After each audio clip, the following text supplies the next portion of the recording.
We know that people are the core of all maintenance teams. They're the ones who work tirelessly behind the scenes to keep any company running smoothly.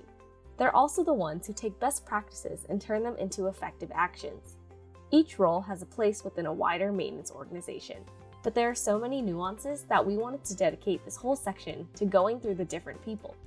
First, we have maintenance technicians and maintenance mechanics. A maintenance technician performs general maintenance on assets and is responsible for the upkeep of a facility. A maintenance mechanic, on the other hand, is generally a specialist that primarily deals with the assembly, disassembly, repair, and the maintenance of specific equipment and machines. A third role that is similar to technicians and mechanics is maintenance engineers. Maintenance engineers install, troubleshoot, and repair specific types of equipment, similar to mechanics. However, engineers focus more on strategy and ways to make assets more reliable. Next, we have maintenance supervisors and maintenance managers. Maintenance supervisors direct and organize the day-to-day functioning of the machines or tools critical to the organizations. They oversee, direct, and lead the work of maintenance technicians to ensure that the company's goals are met and applicable laws and regulations are followed. At the next level up, maintenance managers oversee a team of supervisors and think about the long-term vision for the maintenance department. They focus more on achieving the company's goals as well as hiring, training, and developing the maintenance staff. Then, we have maintenance planners and maintenance schedulers.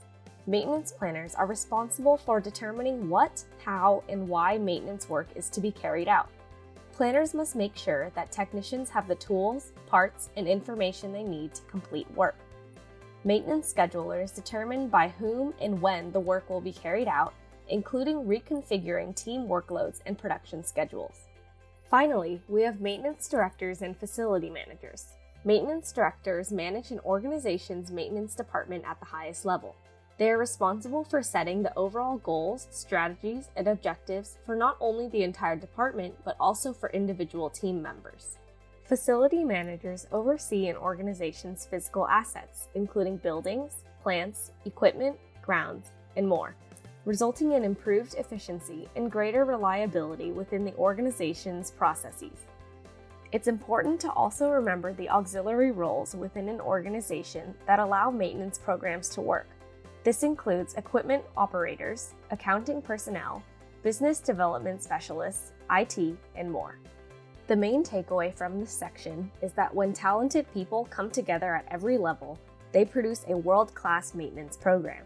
An important part of creating your maintenance strategy is setting up a team and a culture where it's the norm to perform excellent maintenance work. In the next section, we'll take a look at different maintenance metrics used to evaluate equipment and team performance. We'll learn about leading and lagging indicators, examples of each, and much more.